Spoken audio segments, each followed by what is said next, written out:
Hey everybody, this is Perch. And as I've been going through the sales numbers and kind of giving you a view of what sells where and how that all breaks down, one of the things that is worth noting, and some people have pointed out in the past in the comments, and they're correct, that the sales for comics are sometimes varied, meaning I'm showing you the direct sales numbers from the publisher to the comic shop. I'm not even showing you sales to the actual customer, the actual comic store person or the comic book customer who goes into the store to buy the comic.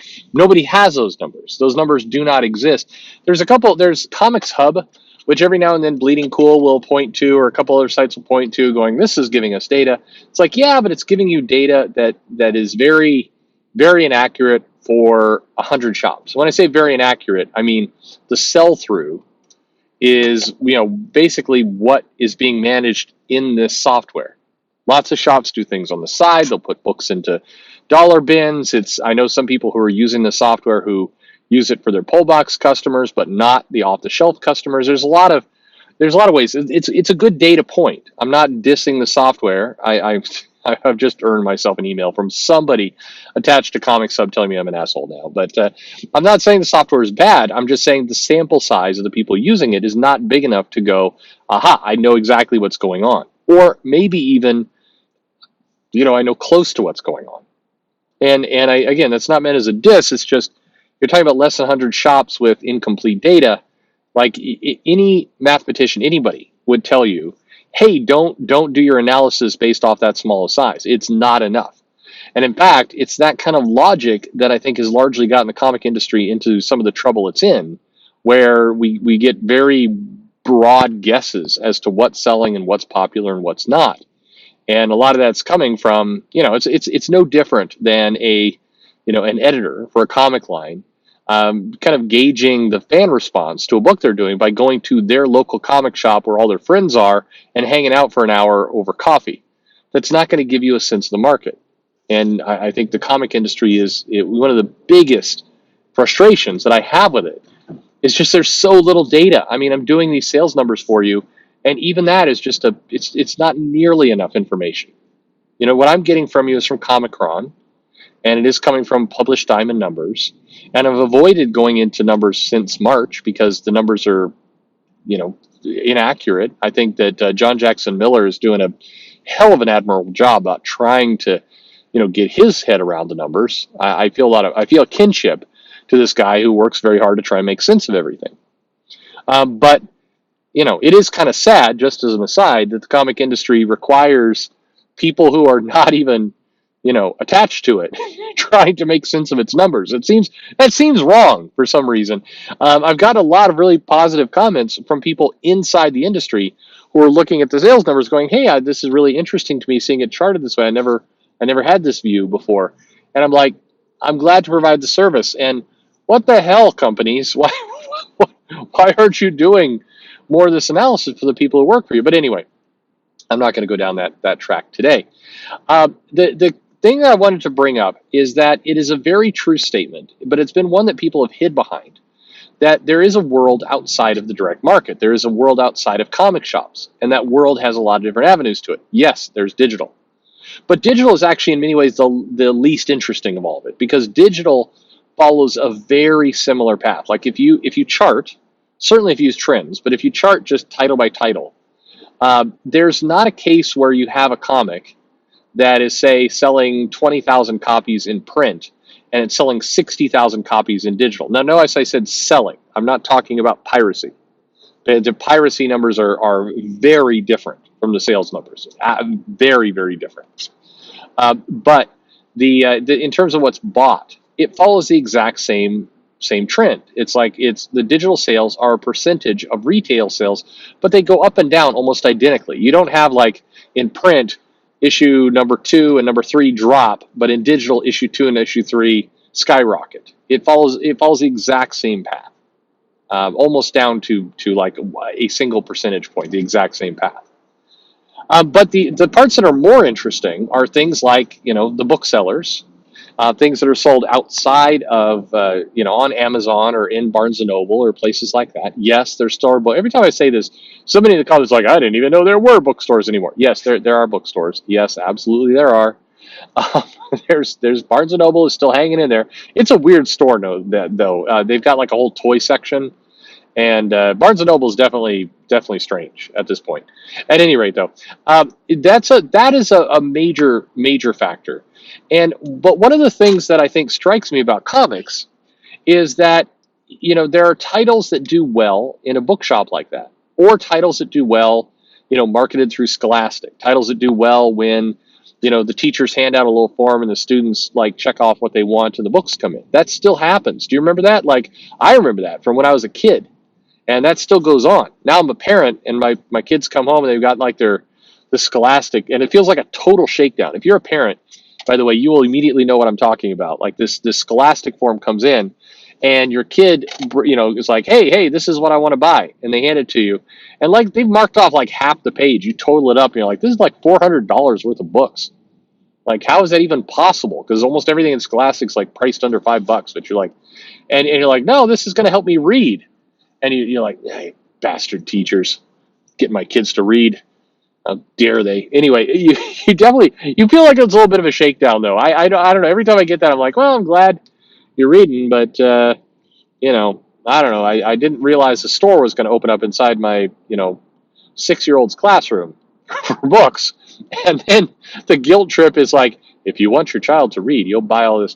It's like, hey, at any rate, those sources have been a location for a lot of books to be sold. And in many cases, and I know, I'm not sure why, by the way, I made a comment on this. I got some really angry hate mail. And I think I insulted some big YouTuber whose followers then got insulted. I don't know, though. Nobody's been able to point me to this video. But I made the comment that librarians buying comics is not as big a factor as you'd think. Do librarians buy comics? Sure. Is it driving the numbers in a major way? Not nearly as much as these other places. And these other places in particular are Scholastic through the schools. Yes, 100%. That's a major one. And the other is, our big booksellers. And keep in mind, big booksellers do not make decisions like comic shops do. And this is really, really important. They will say, hey, here's my incoming stock, like the buyer for the bookseller will say, here's my incoming stock for March and February look like this. I should have some holiday books out here. Hey, what's this thing from Marvel that they're pimping on me? It's Squirrel Girl Christmas. Sure, it's a holiday book. Throw it in there. Order 100,000 copies. And that's how the decisions get made. The people who are ordering these books, they have no idea. Like, you could put a gun to their head, they would not be able to tell you what Squirrel Girl is. In fact, I mean, I'm quite confident because I heard this once from a friend at Penguin. They're like, Squirrel Girl is that thing where it's like the girl who can turn into a squirrel, and then they have adventures with other squirrels. I'm like, no, that's not what that book is at all.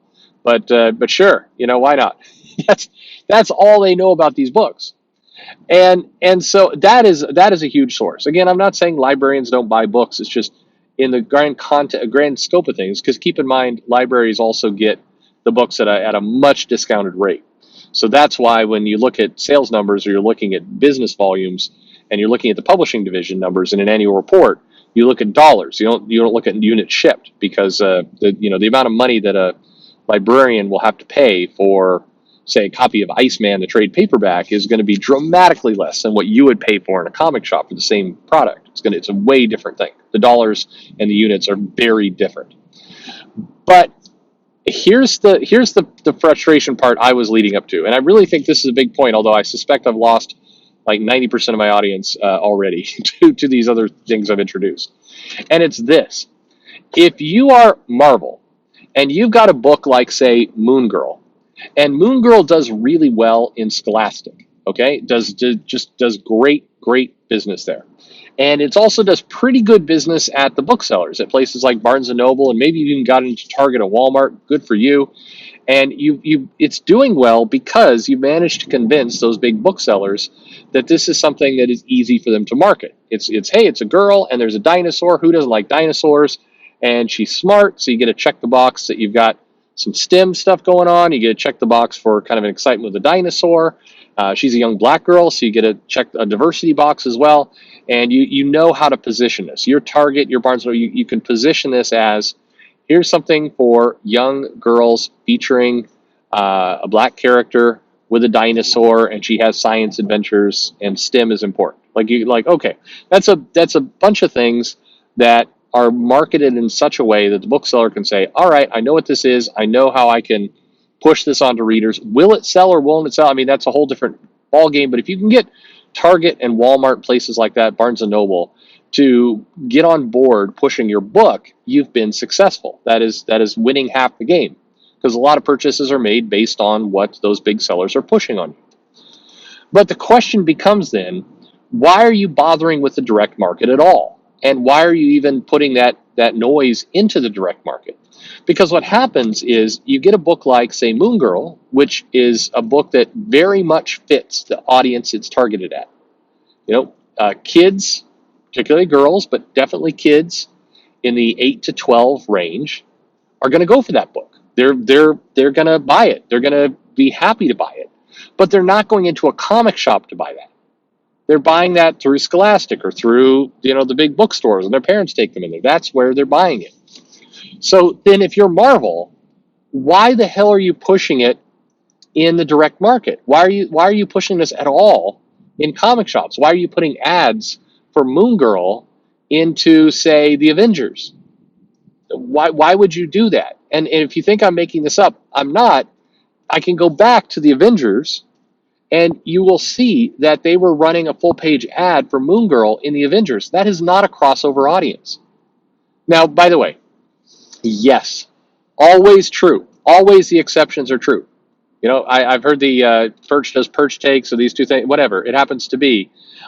Yes, we can sit here and we can argue all day long that there is some crossover fan who loves the Avengers and also loves Moon Girl. They buy both, and I'm completely, absolutely wrong, and it totally belongs to be there. I'm sure those people exist. Sure. Are there many of them? No. They're definitely not. They're different audiences. The audience for the Avengers and the audience for Moon Girl, I think, are quantifiably different audiences. And that doesn't mean one should exist and the other shouldn't exist. But it does mean that if you're going to sell the Avengers, a classic Avengers comic, through the comic shop, then you should question, why is Moon Girl there at all? Like, why are you doing anything with Moon Girl? Why are you wasting a single cent marketing Moon Girl to the same audience that's buying the Immortal Hulk or the Avengers or Hickman's X-Men? Don't do that. Here's the crazy part: the crossover audience that would like both, the Immortal Hulk and Moon Girl, already knows Moon Girl exists. They because their tastes are so specialized, that person is already doing the research to know where these things are at, and will go find them. You don't need to help it. You don't need to do more. But it creates this conflict that, frankly, we see with the fans and the customer base, to say, why does Moon Girl exist? Why does Moon Girl exist? Well, the reality is, Moon Girl exists because it makes money. It just makes money somewhere else. And that doesn't mean you should stop publishing it, but it does mean you should think of this as a different business. It means you should do it differently. It means you should have it marketed to a different audience. You should have it going to where it belongs. You should have it going into a place where it has the best chance of getting sold. And you shouldn't confuse your audience by putting them both on the shelf next to each other. That's a dumb idea. All it does is create angst, and it creates frankly, a lot of the columns and the videos and all the things that fans say, of saying, why is Marvel, making this unsellable crap?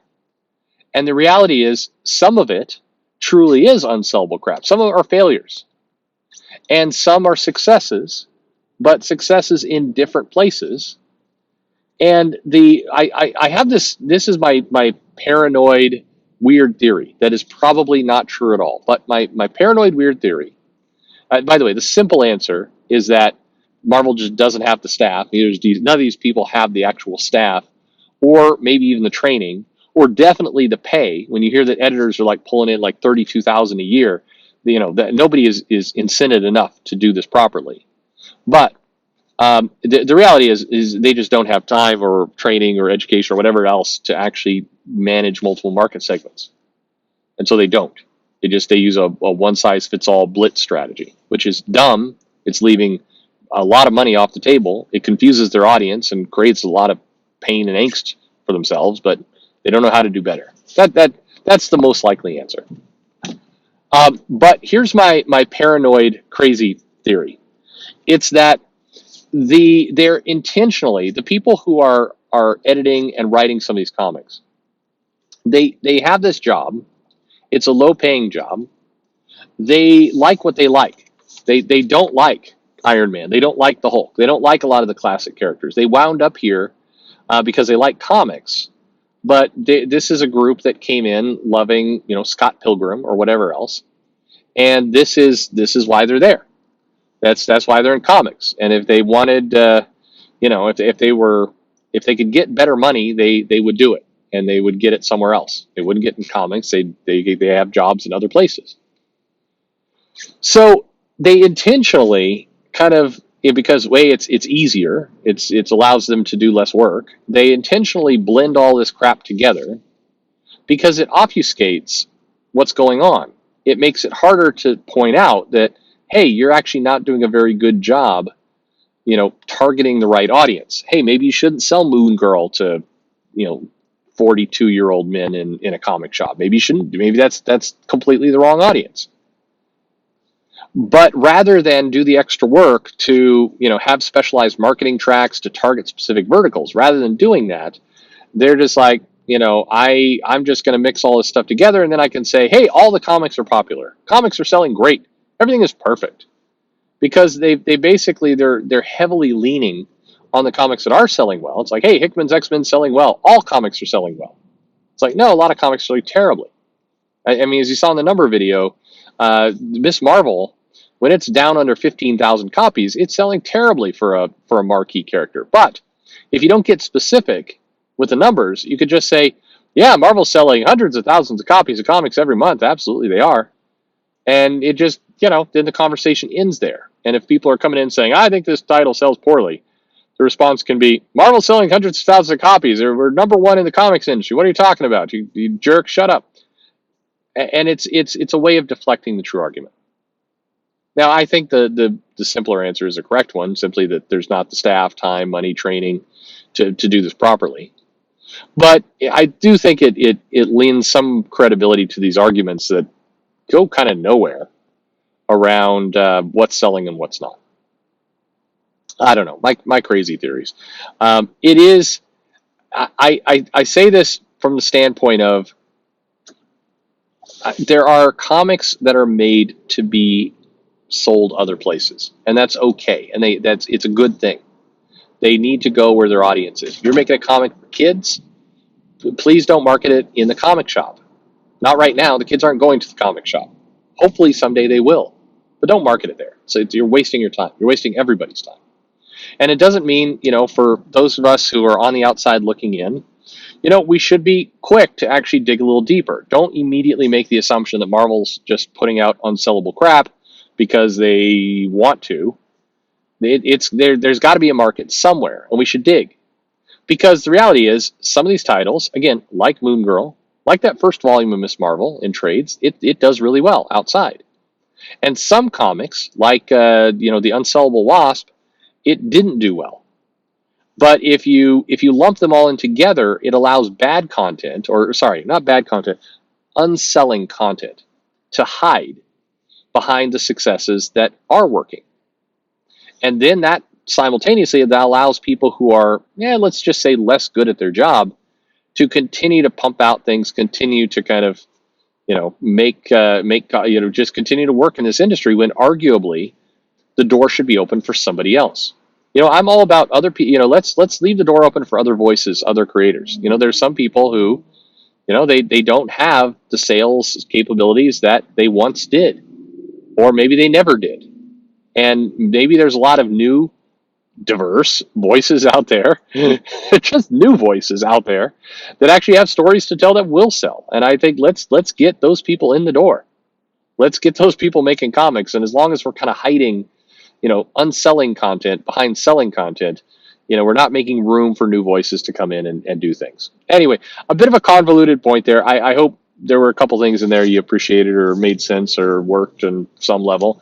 It is It's always worth considering that there is a bigger world. But at the same time, it's also worth considering, or at least asking the question, why the hell aren't you then marketing to that bigger world? Why does all the marketing and the attention funnel into the same old world rather than actually where it belongs and where actual value gets done? Why not? I don't know. I could have a long debate with somebody on this. At any rate, hey, what do you think? Leave a note, leave a comment, leave a suggestion, all those happy things. Like, subscribe, click the bell for notifications, and thanks for listening.